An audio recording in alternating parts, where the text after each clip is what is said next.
Vamos retomar as atividades do nosso workshop, que agora pela tarde tenho a satisfação de introduzir, apresentar para vocês a professora doutora Estefania Lozada Nieto, que é doutora em filosofia, recém-doutora em 2021, por la Pontificia Universidad Javeriana. Também é consultora filosófica certificada. Foi bolsista de apoio a estudantes de doutorado também na Javeriana, e tem experiência de gestão, consolidação e apresentação de projetos de investigação interdisciplinar. Durante a sua formação doutoral, de doutoramento, ela se especializou em temas relativos à hermenêutica filosófica e à filologia da eternidade, com ênfase na filosofia do câncer e dos processos de humanização da medicina e da bioética.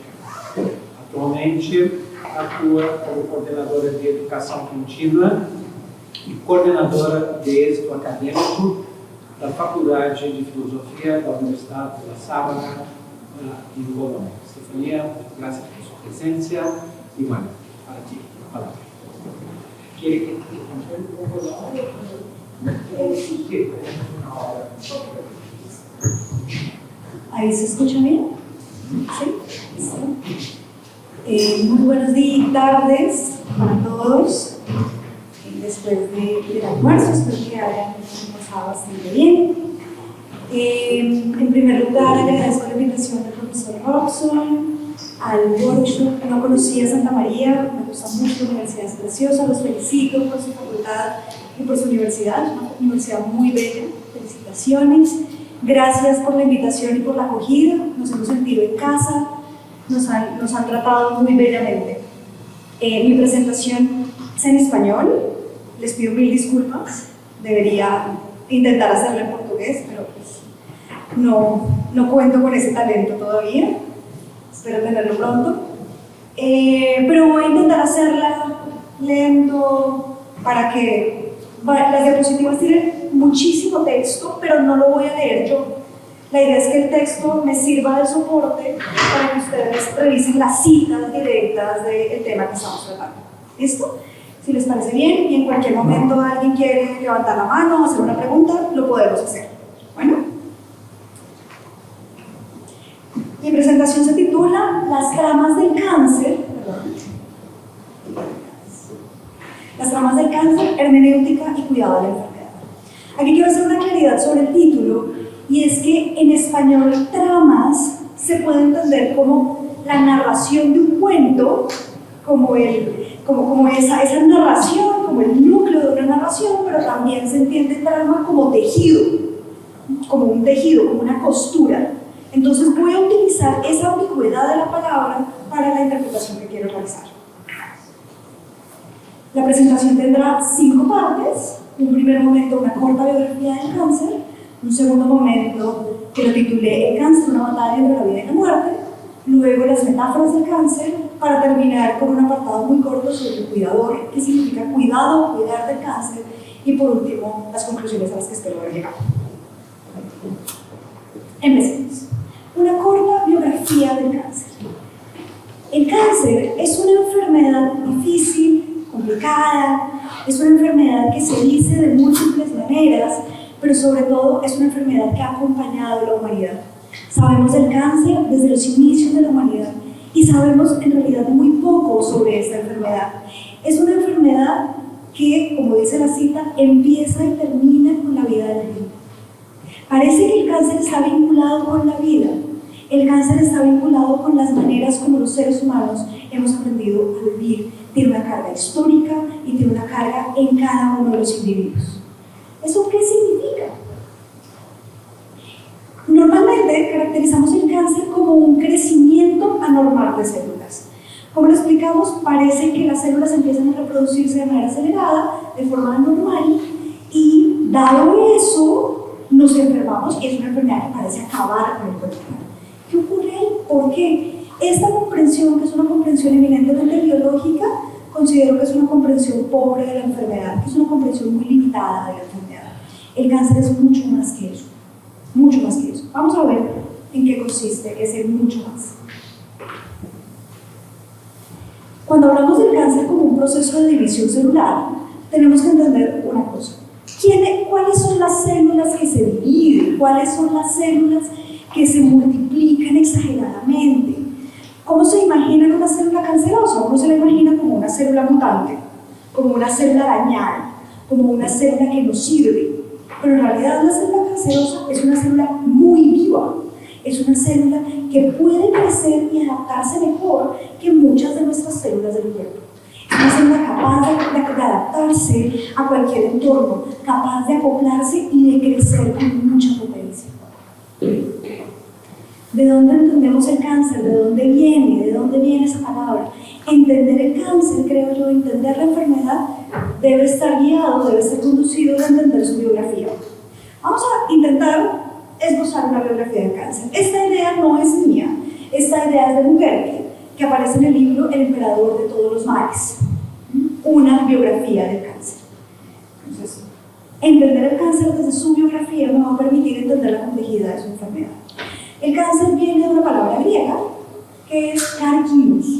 Carcinos es la manera que tenemos para mencionar a los cangrejos. Caranguejo. Para hablar de cangrejos, caranguejos.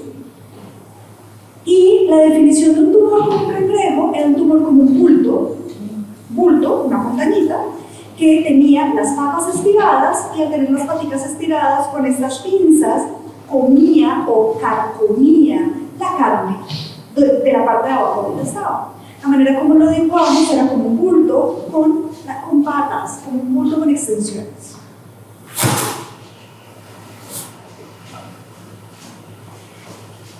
¿Qué nos permite ver la metáfora del cangrejo, la metáfora de Carcinus, que era un tumor? Pensamos en el cáncer como un tumor, una tumoración. Pero sabemos que el cáncer no es solamente un tumor.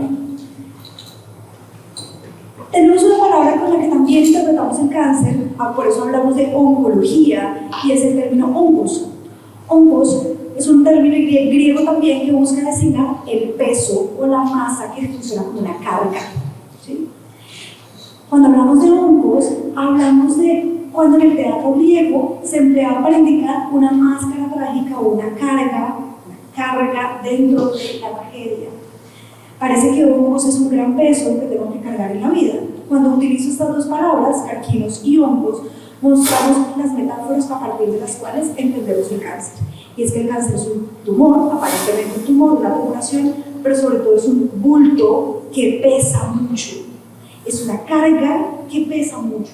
Cuando un paciente recibe la noticia del médico, donde le dicen que tiene cáncer, en cualquier lugar de su cuerpo, en cualquier etapa, siente o percibe que le está dando una gran carga, un gran peso en la vida. Hemos tenido muchos caminos para interpretar el cáncer, lo hemos interpretado a lo largo de la historia y las primeras interpretaciones las encontramos desde Hipócrates. Hipócrates y Galeno, a partir de la teoría humoral, explicaban el cáncer como un resultado de una acumulación de bilis negra. Se acumulaba y se endurecía y por eso generaba el bulto. Sin embargo, recordemos, ayer, en la presentación de Fernando, la melancolía también es el resultado de exceso de bilis negra. Parece que son enfermedades que tienen una comprensión no solamente en el cuerpo, sino también en el ánimo de las personas. Una persona con exceso de bilis negra podía tener cáncer. Era una bilis atrapada. Estas interpretaciones, donde nos imaginamos el cáncer como un tumor, también determinan las formas que hemos tenido de tratarla y de atenderla.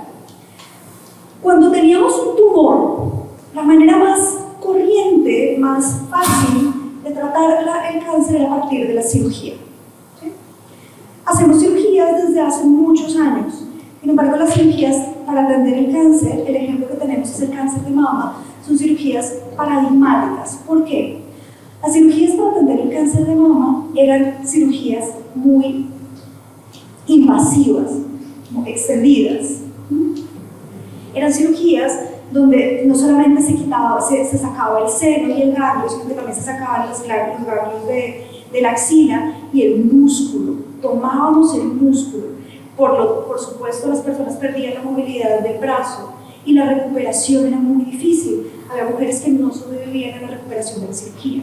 ¿Pero por qué se creía eso? Se creía que si el cáncer es un bulto y es un bulto maligno, si yo lo saco, voy a lograr la curación. Si yo saco el bulto, la persona se va a sanar. ¿Qué pasaba cuando sacábamos el bulto? La recuperación era muy difícil, era muy complicada, no se hacía en todas partes. Hay cánceres que no son tan fáciles de operar. Un osteosarcoma es un cáncer muy difícil de operar, muy complicado. Y lo operaban y con los meses aparecía en otro lado. Aparecía nuevamente, era recurrente, era muy común la recurrencia. Nos parecía que la cirugía no era un mecanismo suficiente. En la historia de la cirugía para atender el cáncer hubo muchos momentos. Uno donde se sacaba el tumor, luego donde se sacaba el órgano, luego donde se sacaba el órgano y los órganos adyacentes. Llegó un punto, Heister propuso la cirugía radical y es eliminar el miembro por completo. Eliminando el miembro parecía que se eliminaba la enfermedad, se eliminaba el cáncer. Sin embargo, la recuperación era muy difícil y varias veces el cáncer aparecía en otros órganos. No era una buena herramienta para atender la enfermedad. Para su sorpresa, los nuevos tumores tenían un patrón normalmente que surgían alrededor de la cirugía. Después de estas cirugías radicales, cuando sanaba, el nuevo tumor aparecía cerca al lugar de la cicatrización. El proceso de cicatrización parecía que generaba nuevos cánceres. Era extraño. Pero también había un fenómeno extraño. Los primeros aparecían cerca de la herida y los cánceres que aparecían a los años, aparecían en lugares como el cerebro, los huesos y los pulmones. Si yo tuve un cáncer en una rodilla, ¿por qué no va a aparecer en un pulmón? No tenía sentido, no sabemos cómo explicarlo. Lo que nos damos cuenta es que el cáncer mamario necesitaba una extirpación muy abrasiva, muy grande y no era una solución adecuada. Luego tenemos los rayos X. Esto suena como una máquina de rayos X. Tenemos los rayos X. Con el surgimiento de los rayos X hay una nueva manera de atender el cáncer. Recordemos que el surgimiento de los rayos X generó también muchas víctimas. Saber cuál era el nivel de radiación hizo que muchas personas murieran. ¿Cómo sabemos de la radiación? Porque empezamos a encontrar ciertos metales que brillaban, eran muy interesantes porque brillaban, y los utilizábamos en relojería. Una marca suiza de relojes utilizaba, no me acuerdo exactamente el nombre del mineral, que brillaba el minutero, se veía muy bello. Lo que pasa es que las personas que lo hacían necesitaban hacerlo con las manos. Eran mujeres con dedos muy finos para poder hacer relojes muy delicados. Estas mujeres era muy fácil el contacto del mineral con la boca. Empezaron a generar cáncer de lengua, cáncer de garganta y cáncer de boca. Nos dimos cuenta que hay ciertos elementos que tienen una carga radioactiva, una carga de radiación, y esa radiación altera la célula. Pero pudimos utilizar los rayos X para atender el cáncer, porque los rayos X hacían que el tumor no creciera más, se detuviera, se endureciera, y al endurecerse dejaba de crecer. El proceso para encontrar las terapias de rayos X adecuadas fue también un proceso un poco accidentado. Algunos pacientes tuvieron una carga de radiación muy pequeña, el tumor se endurecía un tiempo, pero muy rápidamente me refiero 2 meses, 3 meses, volvía a crecer. O le dábamos una carga de radiación muy grande y la persona moría por radiación. Encontrar la medida parece que fue muy difícil, pero fue una terapia muy eficiente y garantizó la supervivencia de la mayoría de los pacientes que eran atendidos con terapia de radiación. Sin embargo, no controlamos las metástasis, controlamos el crecimiento del tumor, pero no pudimos a partir de la radiación evitar las metástasis. Por supuesto, la mejor terapia que tenemos hasta el momento son las quimioterapias. Y las quimioterapias tienen una base conceptual y es entender que el cáncer no es un tumor sin más, sino que el cáncer es una mutación. La relación entre cáncer y mutación. una mutación de la célula. Una célula que no solamente crece en exceso, sino que también muta, cambia, se transforma desde su ADN. El surgimiento de la quimioterapia tiene un inicio un poco violento en la historia de la humanidad, y es que hablamos de quimioterapia gracias al gas mostaza. Pero con la quimioterapia pudimos encontrar una manera de acabar o de aniquilar ciertas proteínas dentro de la célula y de esa manera matar las células cancerígenas. Sin embargo, las células cancerígenas se parecen mucho a unas células que nosotros necesitamos en nuestro cuerpo, y son las células del sistema inmunológico. Nuestros glóbulos blancos y nuestros glóbulos rojos. Los necesitamos mucho, y las células cancerígenas en las terapias, en las quimioterapias, no solamente se ataca el cáncer, sino que también se ataca nuestro sistema inmunológico. Por eso son difíciles, han tenido muchas transformaciones, y aquí va un punto importante. Cuando yo creo que el cáncer es solamente una enfermedad localizada y diagnosticada biológicamente, creo que el tratamiento químico, de radiación o de cirugía va a ser suficiente. Lo que pasa es que ese tratamiento no está pensado desde la totalidad de la comprensión de la enfermedad. No estamos diciendo que el tratamiento no sirva ni que el acceso biológico esté errado. Es un acceso que funciona, nos permite comprender la enfermedad. Sin embargo, no la comprende a cabalidad, no la comprende en su totalidad. Mi propuesta es que les voy a dar un argumento de por qué no lo podemos comprender a su totalidad y cuál sería mi propuesta de comprensión de la enfermedad, que creo yo es más abarcada.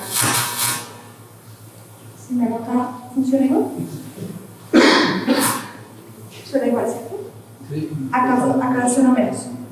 Bien. El cáncer es una batalla entre la vida y la muerte.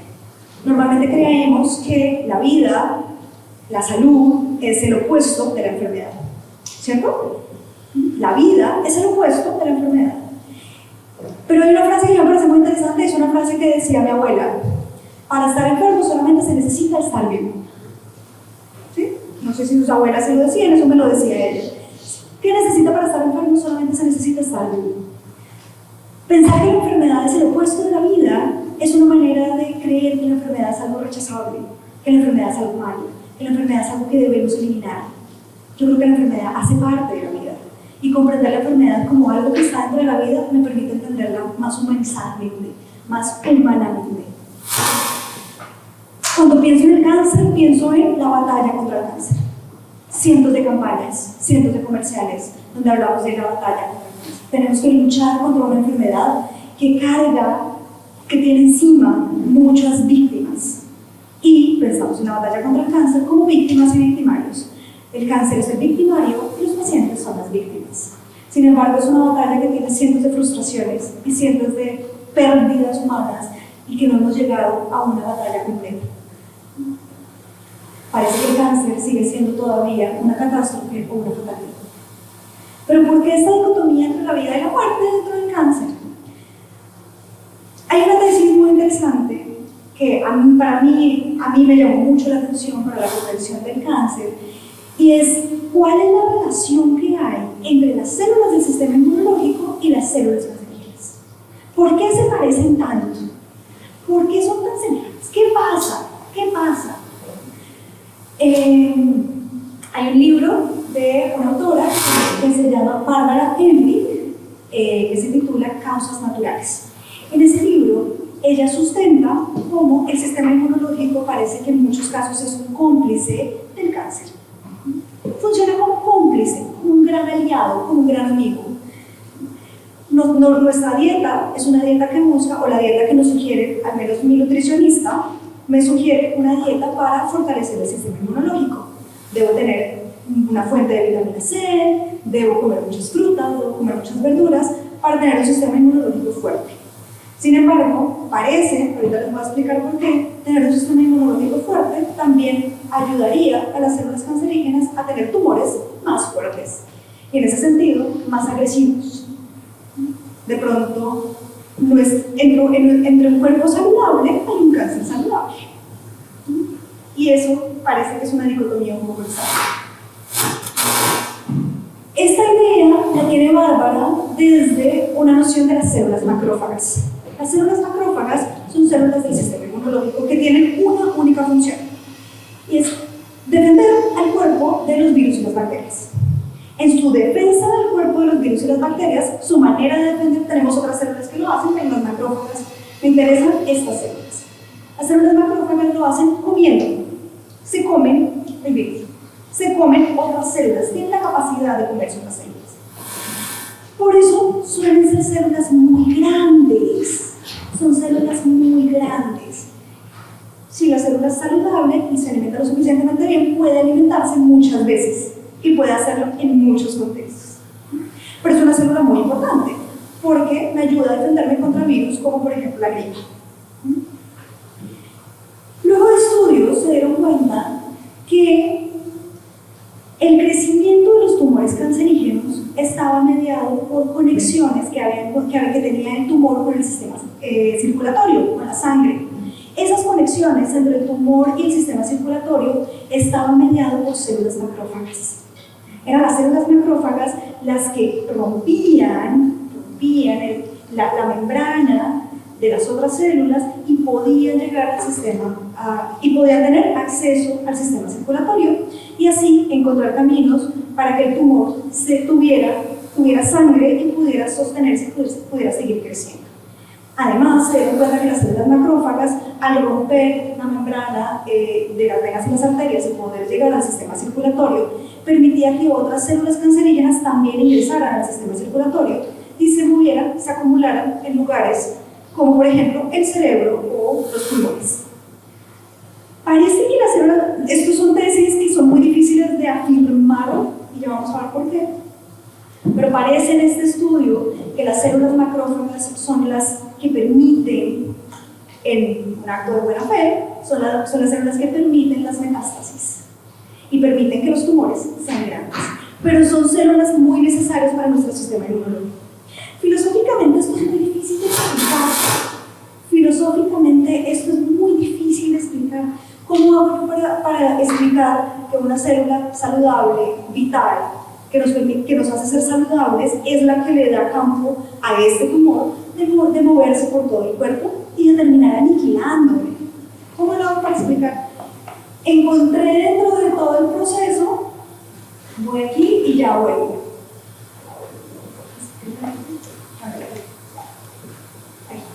Bien. Una cita de Schelling. Schelling tiene una cita maravillosa donde dice que hay ciertas partículas de un organismo vivo que quieren vivir en sí y para sí. Y en su ejercicio de vivir en sí y para sí, tienen que vivir a pesar del organismo en el que hacen parte. Por lo tanto, aniquilan el organismo para sobrevivir ellas. Ustedes dirán, pero al aniquilar el organismo también se aniquilan ellas. No importa, es puro conatos, pura fuerza de vida. De pronto lo que permite el cáncer es una fuerza de vida, es un conatos, es un poder, hace parte de nosotros. La batalla contra el cáncer sería entonces la batalla contra la vida. Entenderlo así no es suficiente. Entender el cáncer desde el sentido biológico no es suficiente y no permite ver la dicotomía que se juega en una enfermedad tan difícil de morir. Si yo lo entiendo desde el modelo clásico, tengo que decir que es muy difícil establecer una causa del cáncer y que el cáncer no se puede explicar a partir de sus causas. Tampoco se puede explicar desde sus dimensiones biológicas porque él mismo es una forma dicotómica, paradójica del cuerpo. Tiene causas múltiples. Y entonces quiero proponer una visión distópica del cuerpo, la llamada así, visión distópica del cuerpo, o antes el título de esta diapositiva era la tesis fatalista. La tesis fatalista. Creemos que el cuerpo es un organismo organizado, equilibrado y que está diseñado buenamente, está diseñado de la manera más armónica posible. La visión distópica del cuerpo es que el cuerpo no es una máquina bien equilibrada, sino que el cuerpo se mantiene a pesar de las luchas que se gestan dentro de sí. El cuerpo es todo menos una máquina equilibrada. El cuerpo es una máquina que se sostiene gracias a sus luchas. pero no se sostiene porque sea un buen carro equilibrado, sino porque estamos en medio de la batalla entre la vida y la muerte.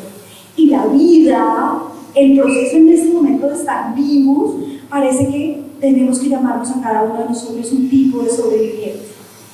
Somos el resultado de estas batallas, somos el resultado de ese momento polémico en el que se vive y se gesta en la interioridad del cuerpo. Con los años, ustedes nos pasan porque son jóvenes, con los años uno siente que la rodilla es un impedimento, la rodilla me juega malas pasadas, parece que mis ojos ya no me permiten ver, mis ojos se oponen a mi voluntad. Yo no soy, el cuerpo no necesariamente es un buen medio todas las veces. A veces el cuerpo también me torpedea, a veces el cuerpo no es uno de mis aliados, a veces el cuerpo se convierte en mi enemigo. Y en la enfermedad, el cuerpo se convierte en el enemigo de lo que yo quiero hacer, de mis deseos. La versión distópica del cuerpo es pensar que, por ejemplo, el cuerpo no solamente no es un organismo equilibrado, sino que cuando tendremos completo equilibrio, cuando nuestro cuerpo estará completamente equilibrado, solamente en el momento de la muerte. Si queremos paz en nuestro organismo y en nuestro interior, paz en las tumbas, decía. Tesis fatalista. Vamos a una tesis no tan fatalista. Es de la situación de causa. Filosóficamente es pensar que hay una parte del organismo que quiere sobrevivir por encima de sí, por encima de la totalidad del organismo. Así las cosas, tengo una versión un poco menos fatalista, pero que busca asumir esta visión distópica del cuerpo.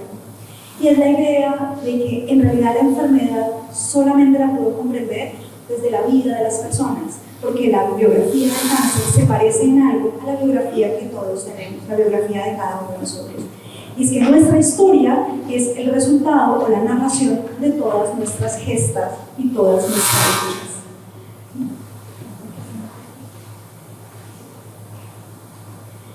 Cuando nosotros contamos la vida, cuando contamos nuestra biografía, contamos el resultado de nuestras luchas. Normalmente, ¿cómo nos narramos? Normalmente nos narramos como héroes, nos narramos como el victorioso. Cada uno decide si es Héctor, Aquiles, Odiseo, pero nos contamos como si fuéramos los héroes de nuestra historia, gracias a todas las luchas que hemos librado. Creo que para comprender el cáncer también hay que comprenderlo desde la biografía de nuestras luchas. Y si lo pensamos así, las metáforas del cáncer me van a permitir comprender asuntos muy importantes de la enfermedad que está vinculado con la vida. La palabra cáncer tiene muchas metáforas que normalmente designan cosas malas, cosas indeseables, cosas perturbadoras. Este es el cáncer de la sociedad. Esta política es cancerosa. Cuando utilizamos la palabra cáncer, la utilizamos como algo peyorativo, o hablamos del cáncer como un animal de rapina, hablamos del cáncer como algo que acaba en la vida. Es decir, que comprendemos el cáncer como un enemigo perverso que es invencible y no solamente como una mera enfermedad. Por eso, cuando cada paciente recibe la noticia del cáncer, recibe una noticia desmoralizadora, una noticia catastrófica, y eso hace que el paciente lleve su tratamiento de una manera más difícil, más complicada. Creo yo que si podemos obtener una comprensión de otra manera de una enfermedad tan difícil como esta, los pacientes van a tener un tratamiento para su cáncer, para su enfermedad más humano. Susan Sontag tiene una idea muy interesante, y es que hay enfermedades que están comprendidas, hay enfermedades que son dignas de ser comprendidas para los otros y hay enfermedades que son avergonzantes. ¿Sí? Pensemos, por ejemplo, en una enfermedad como la sífilis. La sífilis es una enfermedad que avergüenza. Normalmente no decimos que tenemos sífilis, no decimos de otro que tiene sífilis, y es un problema en ámbitos laborales, con los amigos. Es difícil, es una enfermedad de la que no podemos hablar. Por ejemplo, también el SIDA. El SIDA es una enfermedad de la que no hablamos porque es una enfermedad avergonzante. El cáncer se parece, en este caso, a la sífilis, al SIDA y a la tuberculosis, al ser enfermedades avergonzantes. ¿Y por qué son avergonzantes? Porque su relación con la palabra muerte, su relación con la muerte es muy intrínseca. Entonces, cuando uno dice, me descubrieron un cáncer, los otros dicen, lo siento mucho, lo lamento, qué pena, qué gran pena, porque parece que es una enfermedad que conduce a un destino fatal, que es la muerte. Y no siempre es así. En realidad, solamente alrededor del 40% de los pacientes de cáncer mueren por el cáncer. El índice de supervivencia actualmente está por encima del 60%. No debería ser una enfermedad avergonzante en ese sentido. Pero ¿qué ocurre con esta asunción de un mal augurio o de una mala noticia? Que las personas no lo cuentan a los otros, no lo hablan con su médico, no lo comentan y lo viven en soledad, lo viven solitariamente. Y como lo vimos en la presentación de Flavio, la soledad anula y aniquila también en algunos casos las interacciones y las posibilidades que tengo de vivir en el mundo y de compartir con otros. En ese sentido, parece que nos distancia del mundo humano, y al distanciarnos del mundo humano hace que sea una enfermedad mucho más difícil de llevar, además de los costos que vienen con sus tratamientos. El ejemplo que hace Susan Sontag es con la enfermedad cardíaca. Dice, ¿por qué la gente que sufre un infarto no sufre de una enfermedad avergonzante, pero los que sufren de cáncer sí? Tener un infarto no es una enfermedad vergonzante, un infarto. ¿Cómo está? ¿Cómo sigue? ¿Cómo se encuentra? Tengo cáncer, lo siento mucho, lo lamento, y de eso no hablamos. Si se dan cuenta, las metáforas como tratamos la enfermedad también muestran cómo vivimos la enfermedad, cómo habitamos la enfermedad. Y las enfermedades, gustenos o no, son algo con lo que tenemos que vivir. A eso me refiero con que las enfermedades hacen parte de la vida. Vivimos con ellas, habitamos con ellas.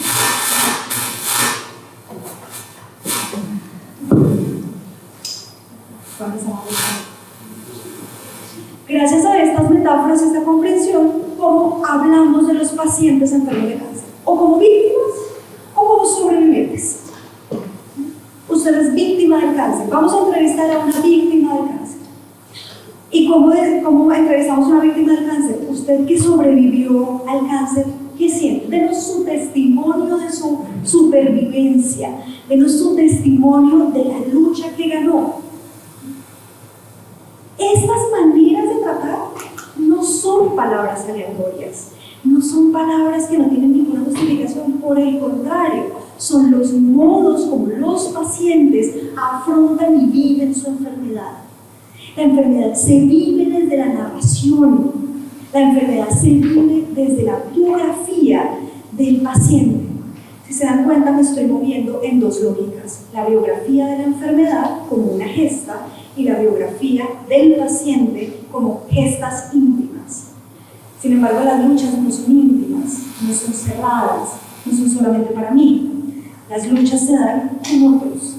Yo puedo comprender mi enfermedad en compañía de los otros. Cuando el paciente tiene o se condena a vivir el cáncer en soledad, en distancia de su familia o en distancia de los otros, estoy deshumanizando el tratamiento. Aislar al paciente lo deshumaniza. Vincularlo con su familia, con sus amigos o con su entorno hace que sea un tratamiento más llevadero, más tranquilo, más humano. El cáncer entonces es una muestra incontrolable de vida, pero también es paradójico. Muestra lo paradójico de la existencia humana, lo paradójico de la contingencia de la vida humana, que lo podemos ver en la manera como nos contamos a nosotros. Nuestro cuerpo es un equilibrio, entre comillas, es como ese equilibrio de las luchas, ese equilibrio polémico de Heráclito, este equilibrio entre la vida y la enfermedad.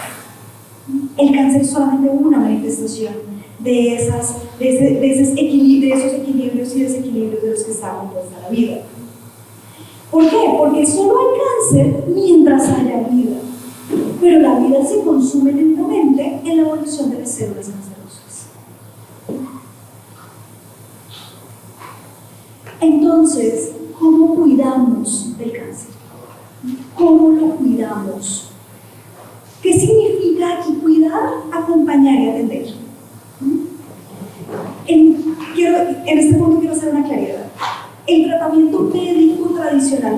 diagnóstico es un tratamiento que funciona. Esto no es un argumento en contra del tratamiento médico. En ningún caso es un argumento en contra del tratamiento médico. Lo necesitamos. Sin embargo, no es suficiente para la comprensión de la enfermedad. ¿Listo? No es que esté errado ni que no funcione. Funciona. Pero no es suficiente para la comprensión de la enfermedad. ¿Por qué? Porque es una enfermedad compleja, histórica, humana, distópica, porque es una enfermedad muy complicada. ¿Qué pasa con el cáncer? El cáncer acontece, nos pasa, nos acontece en la vida, le acontece en la vida a alguien. Y esta manera de acontecer, tarde o temprano en nuestra vida, acontece también en nuestra historia. Transforma nuestros deseos, transforma nuestros anhelos. En esa medida, yo tengo que atender a la persona y no el diagnóstico. Tengo que atender a la persona y la enfermedad como una integridad, van juntos. ¿Por qué? Porque el cáncer altera la historia de alguien desde la intimidad de su universidad. Hay un término, no quería hablar de Heidegger, pero solamente una anotación muy pequeñita. Heidegger, en ese tiempo, afirma que el ser del Dasein es el cuidado. Y cuando está describiendo el cuidado, dice que el cuidado también es una forma de solicitud. El ser es con otros, es solícito y solicitado. Estamos a la disposición de los otros. La enfermedad no es algo que ocurre en la intimidad del cuerpo solitario.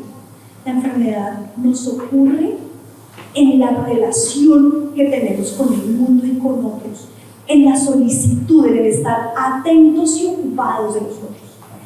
El ser del ser humano, y voy a hablar de ser humano, es un asunto común a los otros, colectivo y siempre atento. La enfermedad no es íntima, la enfermedad es colectiva, compartida. Y entendiendo la enfermedad no desde la intimidad, sino desde la solicitud y el cuidado de los otros, puedo acompañarla de una forma humana y digna, no desde la negación y la vergüenza, sino desde la humanidad. La humanidad es cuidado, la humanidad es solicitud. Hasta ahí. En la biografía se pone la enfermedad en el marco de una situación, en el marco de una vida. Y hay personas para las que una gripa es terrible, hay personas para las que una gripa es pasajera. ¿Por qué? Porque las enfermedades no son una cosa estandarizada en un diagnóstico, sino que las enfermedades acontecen en la individualidad de las personas. Por eso el diagnóstico es solamente un mecanismo para el tratamiento, pero no es el tratamiento completo, ni el tratamiento en su complejidad. El tratamiento en su complejidad debe acompañar, esta es la versión más hermenéutica de la presentación, y es que el tratamiento debe acompañar la biografía del paciente, es decir, cómo el paciente se cuenta, se narra en su historia. Por supuesto, eso está mediado por el lenguaje, pero sabemos que hay formas de lenguaje no verbal que también permiten expresar. El lenguaje del cuerpo también está pensado dentro de la biografía.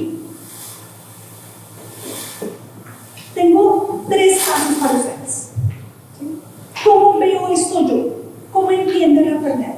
Hay 3 caminos, hay más, por supuesto, pero aquí les voy a mostrar 3 caminos de comprensión de la enfermedad bien distintos que me muestran cómo el cáncer no es una sola cosa, sino es mucha, y la manera de acompañarlo debe ser desde la biografía del paciente. El primer ejemplo que les tengo es de Alejandro Gaviria. No sé si alguno ha visto esta imagen. Alejandro Gaviria fue ministro de Salud de Colombia en el gobierno anterior, el anterior, hace ya varios años. Mientras él era ministro de Salud, fue diagnosticado con cáncer. Y gracias a ese diagnóstico, él escribió un libro sobre su biografía de la mano de la enfermedad. Es una biografía muy interesante porque Alejandro Gaviria dice: yo, después del diagnóstico, volví a nacer. Yo salí del consultorio del médico y me fui caminando a mi casa. Recorrí las mismas calles, pasé por la panadería, recorrí mis vecinos, pero era otra ciudad, eran otras calles, era otra panadería. La ciudad no era la misma, los caminos no eran los mismos. Yo había vuelto a nacer. La enfermedad aconteció en mí y transformó mi vida. Pero Alejandro Gaviria dice también que lo que sintió luego del peso de la noticia fue una fuerza indescriptible de vida. Yo quiero estar vivo, yo quiero seguir viviendo, yo voy a luchar por mi vida. Y en esta manera de luchar por su vida como algo urgente, también afirmó: yo escuché a los otros pacientes de cáncer y me di cuenta que si había algo que tenían en común eran las ganas de estar con vida. Y de esas ganas tengo que vivir yo. Yo me declaro un héroe.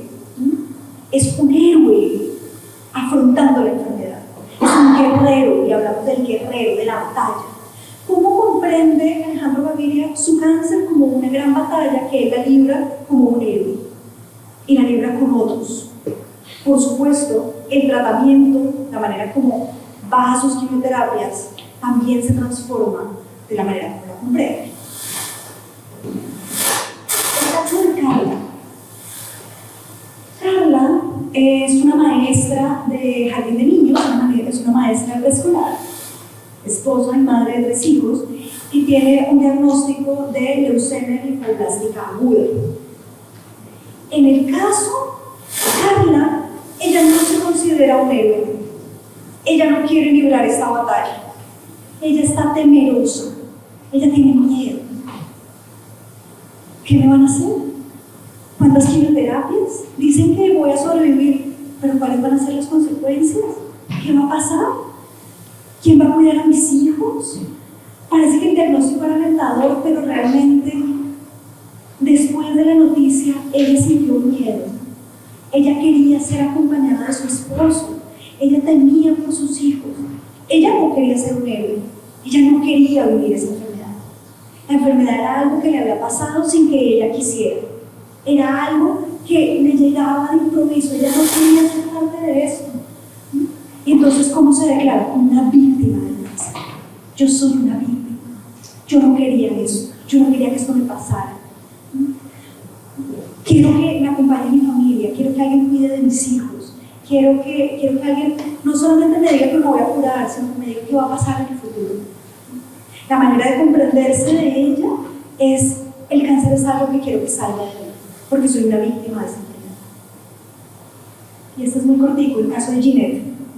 Bueno, les cuento antes de pasar al caso de Ginette.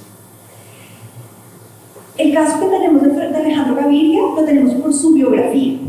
¿Sí? Este es un pedazo del texto del libro que él escribió. El caso de Carla lo obtuvimos en el libro de Muguerque, del emperador de todos los mares. Muguerque fue su médico y narra este caso de Carla como su médico terapeuta. Y en el caso de Ginette la entrevisté yo en el Instituto Nacional de Cancerología. Pude hablar con Ginette igual que hablé con varios pacientes. Y Ginette me decía: Estefanía, yo no quiero ser una víctima del cáncer, pero tampoco quiero ser un héroe ni un sobreviviente. Yo no soy una guerrera, porque en el cancerológico las enfermeras les decían: ven mi guerrera. ¿Sí?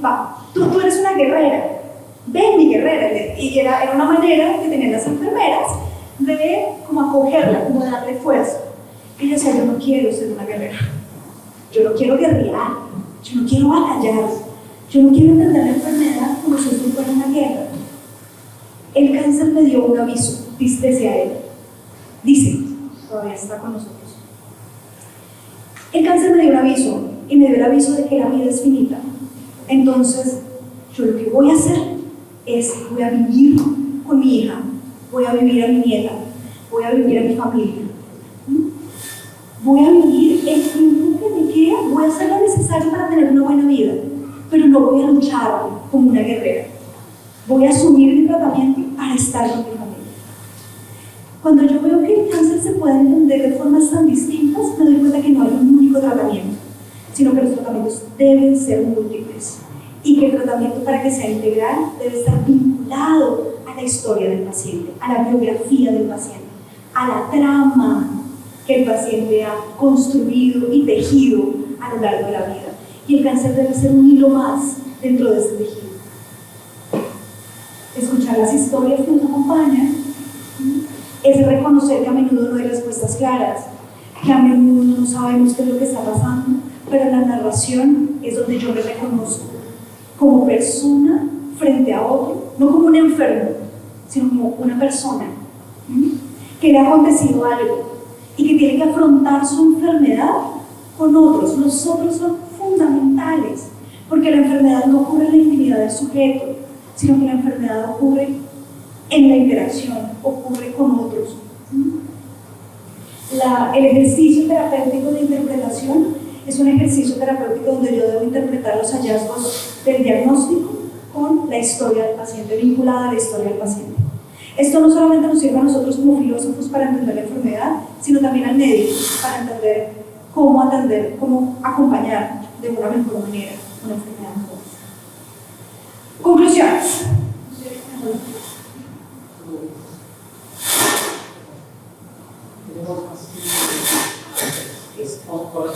Sí. Listo. Leo las conclusiones y abrimos para preguntas. Vamos a hacer acá para cambiar de oído. Primero, el cáncer no es una única enfermedad, sino muchas, encapsuladas bajo el mismo nombre. Dado lo anterior, el diagnóstico es solo una parte de la comprensión de la enfermedad, pero no la comprende por completo. Segunda conclusión, el cáncer está íntimamente relacionado con la historia de la vida, tanto individual como de la humanidad, desde Galeno hasta ahora. Por ello, para comprender la enfermedad es necesario hacerlo en el marco de la vida de cada paciente.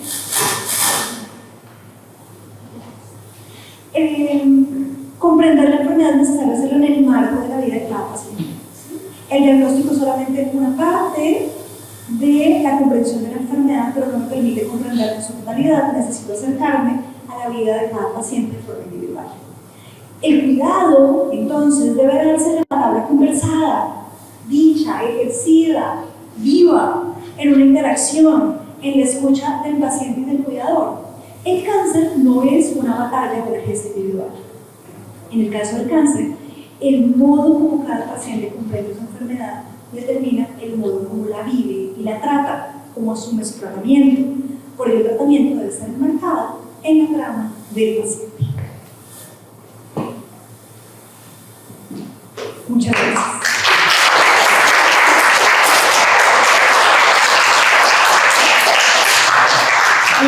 Esta imagen que está ahí es una foto del campus de la Universidad de La Sabana, al que están todos invitados en Bogotá. Entonces, esta es una invitación para que ustedes vengan un día a Bogotá y conozcan este campus tan bello. Bueno, gracias, compañera. Sí, tenemos 10 minutos.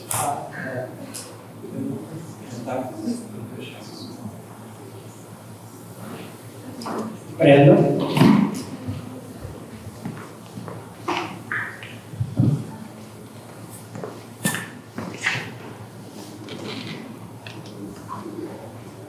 Olá, professora, tudo bem? Eu sou Brenda. Nas minhas leituras sobre enfermidade, geralmente aparecem nos textos, né? As pessoas com câncer, elas abordam ou elas contam que a sua experiência no corpo é uma experiência estranha, né? Você vive o seu corpo como outros, ele é alheio. Eu queria saber se a sua abordagem ela dá conta assim, da experiência corporal mesmo, como ela é vivida pelo paciente. Como la experiencia de un cuerpo ajeno. Brenda, muchas gracias por tu pregunta. En un texto que se titula Patosofía de Víctor von Weizsäcker, él afirma que a veces el cuerpo nos es raro, ajeno y extraño. ¿Sí? El cáncer es un momento paradigmático donde el cuerpo está haciendo cosas que yo no quiero, pero el cuerpo hace muchas cosas que nosotros no queremos muchas veces. Una experiencia paradigmática de cuerpo ajeno la narra de forma preciosa Simone de Beauvoir cuando se refiere a ella viéndose en el espejo y viendo cómo está envejeciendo. Dice, esta cara parece que ya no es mía, pero sigo siendo yo. Eso le pasa un poco al paciente con cáncer. Este cuerpo parece que ya no es mío porque se está oponiendo a mí, es como que está luchando contra mí, pero sigo siendo yo. Eso, más allá de pensar que es necesario que el paciente asuma su cuerpo como propio, es reconocer que esta distancia que tengo con mi cuerpo es una distancia normal cuando alguien se enfrenta a una enfermedad como esa. Y debo decir, y debo acompañarlo en el proceso de sentir que su cuerpo se le opone, de sentir que su cuerpo le es ajeno, le es extraño, que no lo puede controlar y no lo puede dominar, pero también entender que los humanos dominamos muy poco, controlamos muy poco, y que en realidad la vida no es la vida del control, sino un poco aprender a asumir el descontrol de nuestro cuerpo y de la vida, de forma tranquila y controlada. Pero es un proceso que debe acompañarse y que debe acompañarse con otros, no en soledad. Yo como vivo la vejez en soledad, solitariamente llevo mi vejez, me veo al espejo y digo, ¿qué es esto? Mire cómo estoy de vieja. Creo yo que la vejez, la enfermedad, el cáncer es un proceso que debe llevarse con otros, porque con otros se comprende, se habla, se conversa y se hace vivible. Ese es el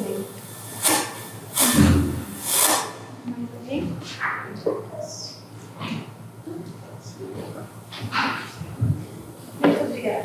A minha pergunta na esteira da pergunta da Brenda é que, tendo essa noção de cuidado, considerando a história, integrando o paciente, se ainda caberia a metáfora da máquina, né? No sentido da visão distópica do corpo humano, manter a noção de que essa metáfora de que o corpo humano é uma máquina, só que não organizada agora nessa desordem. No sé si me fiz comprender. Creo que es la relación entre la metáfora de la máquina y el desorden, ¿sí? Como que entender el cuerpo más desorganizadamente, ¿sí? A minha pergunta é se caberia ainda manter essa metáfora. Ok. Yo creo que entender el cuerpo como una máquina que se calibra es una metáfora muy pobre para entender las dimensiones tan complejas de un cuerpo humano. Porque el organismo biológicamente ya es muy complicado, lo vimos con las células macrófagas, no se puede entender desde la metáfora de la máquina. Pero la metáfora de la máquina ha estado presente muchas veces o durante mucho tiempo en las formas como comprendemos nuestro propio cuerpo. Hablamos de que se me dañó la rodilla, ¿y qué hago con la rodilla? Pues cambio la pieza, pongo una pieza nueva y mi rodilla va a funcionar bien. Y entonces yo voy al médico para que me ajuste la dosis, como si estuviéramos calibrando un carro, y me ajusta. Creo que es una metáfora que funciona, pero es muy pobre. Tiene una capacidad muy pobre para explicar las dimensiones de la biología del cuerpo humano, entendiendo que el cuerpo humano, su biología es solamente una parte no desligada de la historia. ¿Sí? Yo como entiendo biológicamente mi cuerpo también desde mi historia. ¿Sí? Por eso sé que sufro gastritis y que si tomo tinto voy a pasarla mal más tarde. ¿Sí? Por mi historia, mi biología y mi historia no están desvinculadas, están vinculadas intrínsecamente. Y como lo sé, la historia también se hace con otros. Entonces no hay infinidad en mi cuerpo, sino que mi cuerpo también lo comprendo contigo.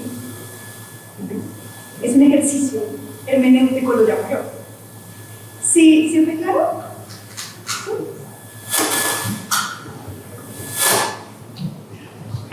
Muchas gracias. Yo tenía un comentario, un par de comentarios. Te agradezco muchísimo, si entiendo correctamente, digamos que tu propuesta, o digamos tú afirmas, bueno, el tratamiento del cáncer puramente, digamos, fisiológico o médico, somático, no comprende la enfermedad en su totalidad, en consecuencia de alguna manera el tratamiento tiene que aplicarse a la historia del paciente y eso tiene un componente metafórico y narrativo muy importante. Y no hay un único tratamiento, no hay un único tratamiento, sino un tratamiento basado. Pero me quedó la sensación por tu presentación de que te hacía falta aprovechar algunos elementos que creo que tú expusiste al comienzo y que creo que complementan esta tesis para que quede un poco más fuerte. Entonces me permito leer entre líneas y sugerirte un complemento. Es que tú comenzaste hablando de la biografía del cáncer y entonces hablaste de Andrejo y del oncos, de la garra y los rayos X y la quimioterapia, y hablaste todo el tiempo de la definición del cáncer como enfermedad y del tratamiento que le corresponde. Pero allí ya hay un componente, digamos, metafórico o semántico o significativo en la determinación del cáncer como objeto de la medicina somática y del tratamiento como tratamiento adecuado para una patología determinada. Entonces pensaba que la respuesta a esta tesis o el complemento de esta tesis pues tenía que ser que las metáforas, digamos, hacen parte ya de la determinación biológica de la enfermedad como enfermedad y de su tratamiento, y que al presentarlo así como que complementaría un poco más la tesis que estás presentando. Y agregar un par de elementos más, y es que me parece que lo que dices nos hace pensar en la importancia para el personal de salud de fijarse en las metáforas que le transmiten al paciente. Citaste el caso de Ginette y me llamó mucho la atención que dijiste, bueno, me ven como una guerrera o la ven como una guerrera, y claro, el personal de salud probablemente le transmite una metáfora al paciente, le sugiere una lectura de su enfermedad y a lo mejor no está bien. En ese sentido sí sería muy importante dentro del tratamiento incorporar, digamos, una formación en metáfora o en narratividad o en historias o en metáforas de la salud y la enfermedad que permitan al personal de salud entender que hay distintas formas de describirlo y que quizás es mejor, no lo sé, tengo la pregunta de abstenerse o no de sugerir una narrativa determinada. Y un último comentario. Al final lejísimo aquí que si las metáforas de la enfermedad muestran cómo vivimos la enfermedad, y tal como lo presentaste, más o menos presentas la metáfora como una expresión de la vivencia subjetiva de la enfermedad, y esto es por supuesto correcto, pero hay otro lado que es también muy interesante, y es que la metáfora que utilicemos también cambia la forma como vivimos la enfermedad. Entonces hay una doble vida, hay un círculo. En el libro de Saúl Geniusas sobre la fenomenología del dolor, en los últimos capítulos hablan mucho del problema de lo psicosomático y de lo somatopsíquico, y son capítulos muy hermenéuticos, a pesar de que Saúl Geniusas se basa en Husserl, pero es bastante hermenéutico en sus aproximaciones y demuestra que la interpretación que damos del dolor cambia el umbral del dolor, la sensación del dolor. Entonces, creo que el problema de lo psicosomático, digamos, que es otro elemento que aparecería relacionado con tu presentación, y pues nuevamente muchas gracias. Muchas gracias, Andrés. Sí a todo. Sí, las metáforas que están vinculadas a la comprensión del cáncer, en este caso, también transforman el tratamiento y los modos en cómo tratamos.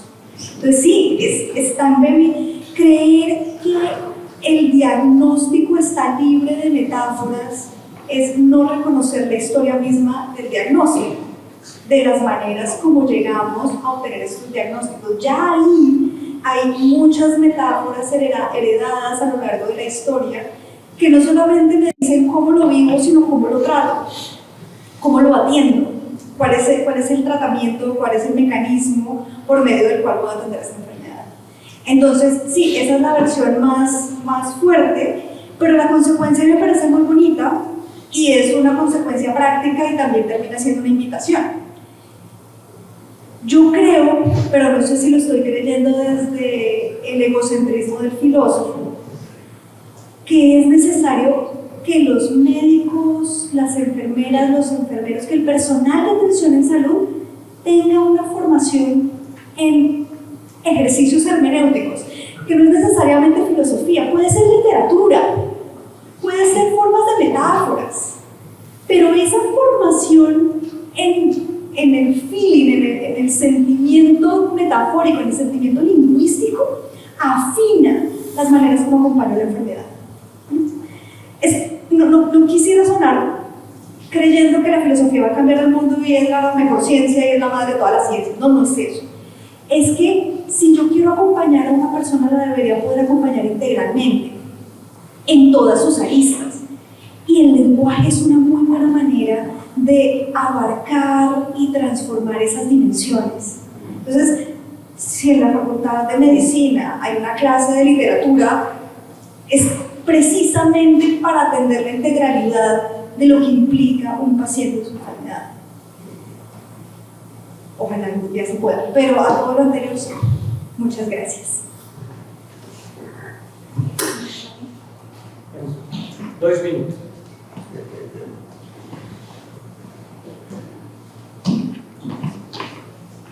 Vai.